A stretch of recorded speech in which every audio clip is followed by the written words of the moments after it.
Hello Technolovers, perundingan yang melibatkan setidaknya 40 negara digelar di Jeddah, Arab Saudi akhir pekan lalu untuk membahas soal konflik Ukraina dan Rusia. Perundingan yang dilakukan termasuk AS, China dan India itu diharapkan dapat mendorong kesepakatan kunci untuk mengakhiri perang Rusia-Ukraina. Pertemuan multilateral itu dipimpin penasehat keamanan nasional yang juga menteri di Saudi, Musaid Al-Aiban. Nampak pula sejumlah pejabat PBB. Arab Saudi menjadi tuan rumah pertemuan itu sebagai progres dari inisiatif yang dibuat putra mahkota sekaligus Perdana Menteri Arab Saudi, Muhammad bin Salman sejak Maret 2022 silam. Lantas, seperti apakah perundingan perdamaian Rusia dan Ukraina di Arab Saudi? Penasaran kan? Mari kita simak ulasannya berikut ini.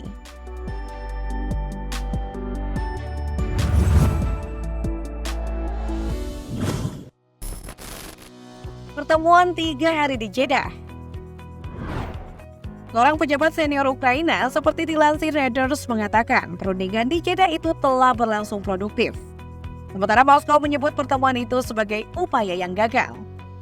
Perundingan yang berlangsung di Jeddah itu berakhir pada minggu lalu tanpa menghasilkan sebuah pernyataan tertulis. Ukraina dan sekutunya berharap pembicaraan itu menempatkan hasrat dukungan internasional yang luas untuk prinsip-prinsip yang diinginkan Kyiv sebagai dasar perdamaian, termasuk penarikan semua pasukan Rusia dan pengembalian semua wilayah Ukraina ke kendalinya. Presiden Volodymyr Zelensky mengatakan ia ingin KTT global berlangsung berdasarkan prinsip-prinsip itu akhir tahun ini. 18 bulan setelah Rusia menginvasi Ukraina, setiap prospek pembicaraan damai langsung antara Kyiv dan Moskow nampak semakin jauh dari panggangan api. Berbicara tentang perundingan di Jeddah, perwakilan Ukraina Andriy Yermak dalam pernyataannya menyatakan, kami melakukan perundingan yang sangat produktif tentang prinsip-prinsip utama yang harus dibangun untuk perdamaian yang adil dan abadi. Ia mengatakan semua negara yang hadir telah menunjukkan komitmen terhadap prinsip-prinsip hukum internasional dan menghormati kedaulatan dan integritas teritorial negara yang tidak dapat diganggu-gugat. Sementara Deputi Menteri Luar Negeri Rusia Sergei Ryabkov pada hari yang sama mengatakan pertemuan di Jeddah itu sebagai sebuah cerminan dari upaya Barat untuk melanjutkan upaya yang sia-sia dan gagal untuk memobilisasi dukungan di belakang posisi Zelensky. Sementara negara-negara Barat secara luas mendukung Ukraina, banyak negara lain enggan memihak meskipun mereka ingin mengakhiri konflik yang telah menghantam ekonomi global.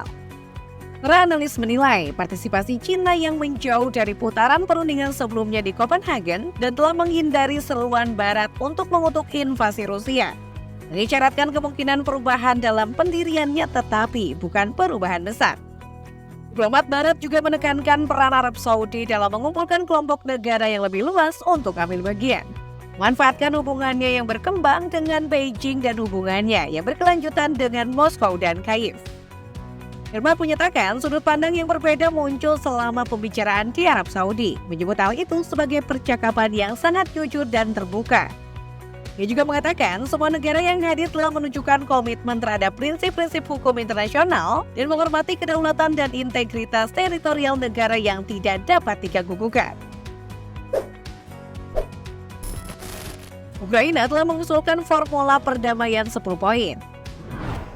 Zelensky sejauh ini telah merancang 10 poin perdamaian. Poin-poinnya termasuk penarikan penuh Rusia dari Ukraina sesuai dengan perbatasan tahun 1991, ganti rugi atas kerusakan perang, serta penuntutan para pemimpin Rusia atas kejahatan perang.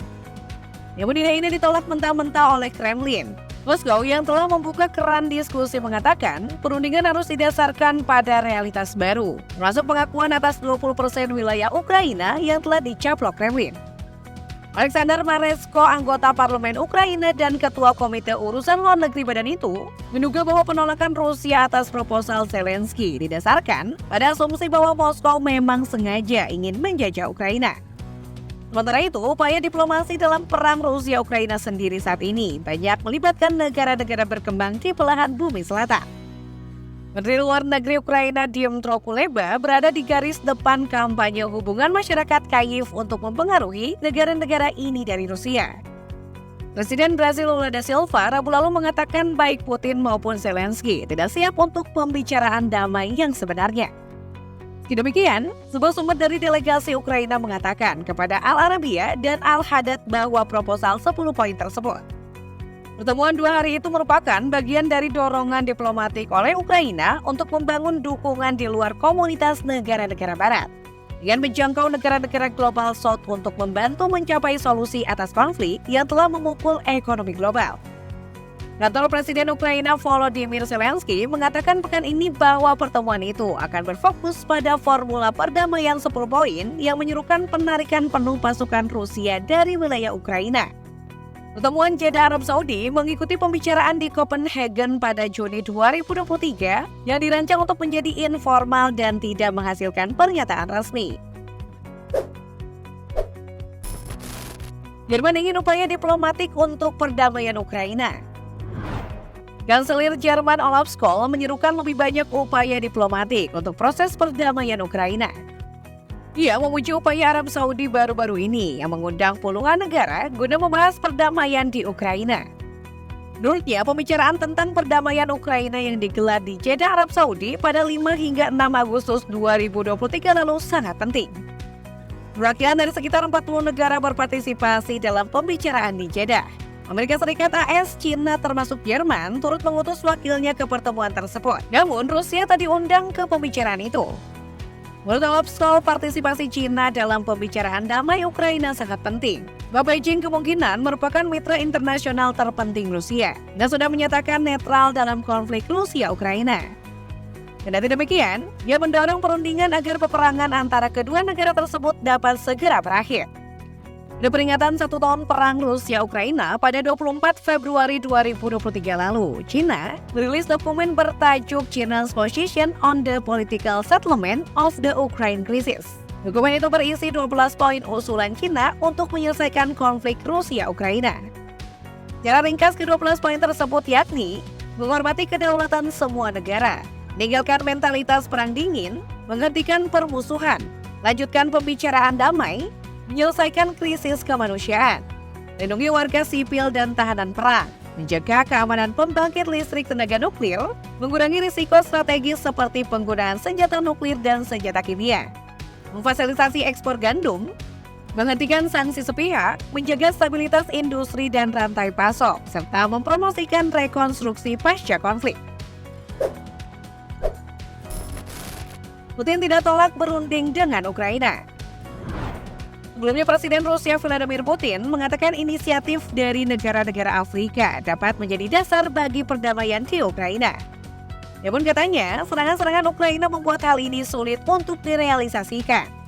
Hal ini disampaikan dalam konferensi pers usai bertemu pemimpin-pemimpin negara Afrika di St. Petersburg pada 28 Juli 2023. Dalam kesempatan itu, Putin mendengar seruan negara Afrika agar Moskow melanjutkan rencana mereka. Ada beberapa ketentuan dalam inisiatif perdamaian ini yang sedang dilaksanakan. Namun ada beberapa hal yang sulit atau bahkan tidak mungkin dilaksanakan, kata Putin pada 29 Juli 2023. Pada bulan Juni lalu, negara Afrika menyerukan proses mediasi dapat dimulai dengan langkah-langkah membangun kepercayaan yang diikuti dengan perjanjian penghentian permusuhan yang disertai dengan negosiasi antara Rusia dan Barat. Putin mengatakan salah satu poin dalam inisiatif ini adalah gencatan senjata. Namun, tentara Ukraina sedang melakukan serangan. Mereka menyerang, mereka melaksanakan operasi ofensif strategis berskala besar. Kami tidak bisa melakukan gencatan senjata saat kami diserang. Mengenai pertanyaan untuk memulai pembicaraan damai, ia mengatakan kami tidak menolaknya agar proses ini dapat dimulai. Perlu ada kesepakatan dari kedua belah pihak, kata Putin. Mengenai hal tersebut, Presiden Ukraina Volodymyr Zelensky menolak gagasan gencatan senjata yang akan membuat Rusia menguasai hampir 1/5 wilayah negaranya dan memberikan waktu bagi pasukannya untuk berkumpul kembali setelah 17 bulan perang yang melelahkan.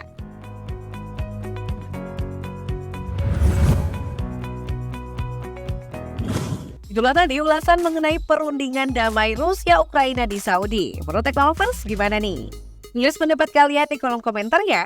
Yuk dukung terus channel ini dengan memencet tombol like, komen, dan share juga video ini ya. Sampai jumpa.